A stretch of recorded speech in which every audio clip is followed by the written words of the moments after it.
Hace 4 meses, el defensor público Ernesto Pazmiño se quejó de la desproporción de penas que son sentenciadas contra los pobres. Señaló que se ha estandarizado la pena de 9 años de cárcel por el robo de un celular, mientras que por peculado y lavado de activos se ha dictado penas de hasta 3 meses. Ernesto Pazmiño, defensor público, buenos días. Bienvenido a Contacto Directo. Buenos días, señor Pinargotti. Un saludo a todos los ecuatorianos. ¿Qué efectos causa en la moral ciudadana el trato preferente de la justicia para los ricos y poderosos? Bueno, esta diferenciación entre ricos y pobres para administrar justicia lo que causa es indignación. En los jóvenes causa un estupor, se coartan sus sueños, sus utopías de construir una sociedad más justa, más equitativa. Y lamentablemente, lo digo con todas las palabras, en el Ecuador la justicia es selectiva. Y es selectiva porque el poder punitivo del Estado se dirige en base y en razón de la vulnerabilidad de las personas. Y la vulnerabilidad de las personas se expresa en base a su lejanía del poder.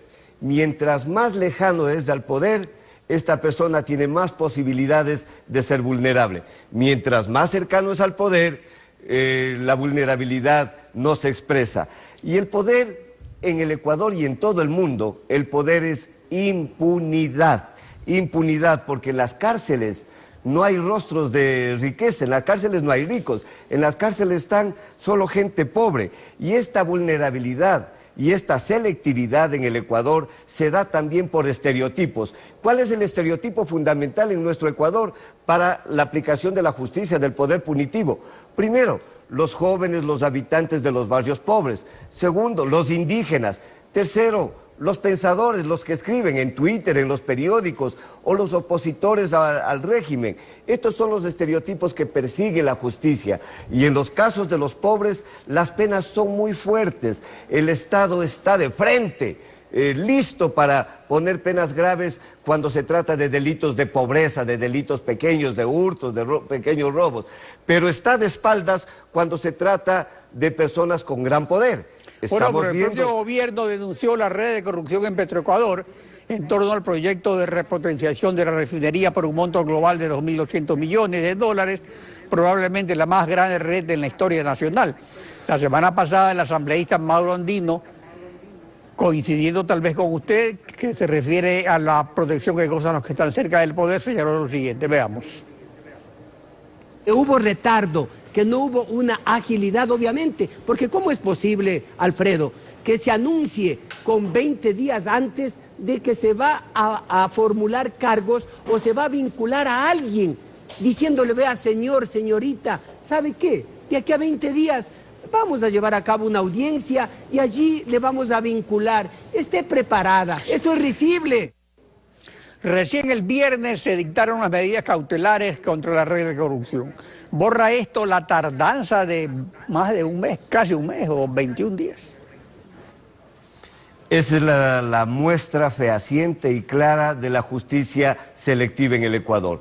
Lo que ha pasado en los últimos 8 días ecuatorianos, señor Pinargote, nos demuestra lo que yo estoy diciendo. Solo me voy a referir a 4 casos de los últimos 8 días.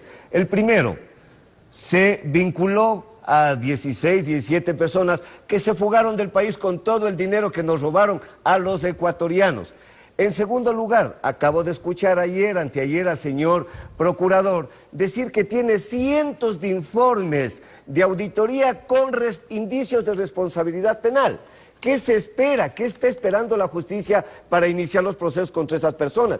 Y ayer el Contralor nuevamente dice, tengo 200 informes de auditorías con indicios de responsabilidad penal por inconsistencias en las declaraciones juramentadas. ¿Qué esperamos? Sin duda son gente que está cerca al poder, que no se hace nada. En tercer lugar, la semana anterior, la Corte de Loja ratifica la pena de 4 años contra los indígenas zaraguros.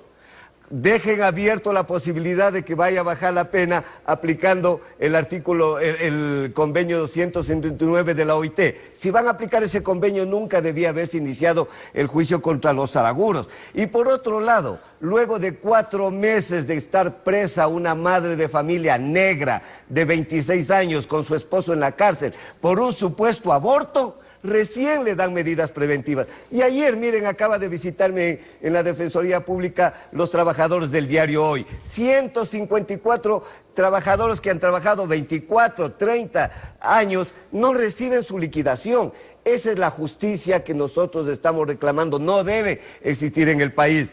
La justicia de doble velocidad. Según el artículo 191 de la Constitución, es un órgano autónomo de la función judicial, igual que la Fiscalía General. Su tarea es defender a las personas que por su condición económica, social y cultural no pueden contratar los servicios de defensa legal. En definitiva, que no se aplique la justicia solo para los de poncho, como antes se decía, porque ya ni siquiera de eso se repite.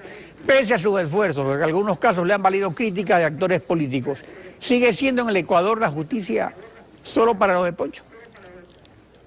Lamentablemente sigue siendo en el Ecuador la justicia solo para los de poncho, sigue siendo una justicia selectiva. Por eso necesitamos en el Ecuador un rearme ético, recuperar la ética de la sociedad, recuperar la ética pública.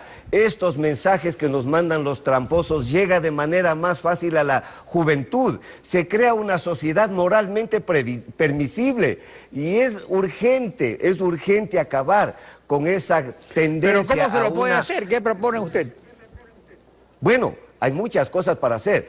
Ese rearme ético implica, yo tengo 5 propuestas fundamentales. Primero, la necesidad de fortalecer la institucionalidad pública, que los órganos de control, que la Asamblea fiscalicen, controlen, ejerzan poder de control contra los tramposos, contra los corruptos. Segundo, una justicia independiente, totalmente independiente. En el Ecuador la justicia está muy lesionada en su independencia. En tercer lugar, partidos políticos fuertes, organizados, que no sean organizaciones electorales de último momento, que los partidos ejerzan procesos de educación a su militancia, principalmente en aspectos éticos y morales, que se prepare adecuadamente a los futuros políticos, a los futuros presidentes del país, alcaldes, prefectos. Eso no está sucediendo. Una prensa libre e independiente es fundamental para luchar contra la corrupción. Y finalmente, una justa distribución de la riqueza y una participación ciudadana activa. Es necesario entregar a la ciudadanía esta potestad de investigar los casos de corrupción, que sea la ciudadanía organizada mediante las comisiones de control cívico de la corrupción, los que lleven adelante esta lucha contra la corrupción. A mí me preocupa esta juventud que por primera vez va a votar en las elecciones del 2017, o esos jóvenes que están entre 20 y 24 años. Ellos están matando sus utopías con la corrupción campante en el Ecuador. Ernesto Pazmiño, gracias por su participación en Contacto Directo.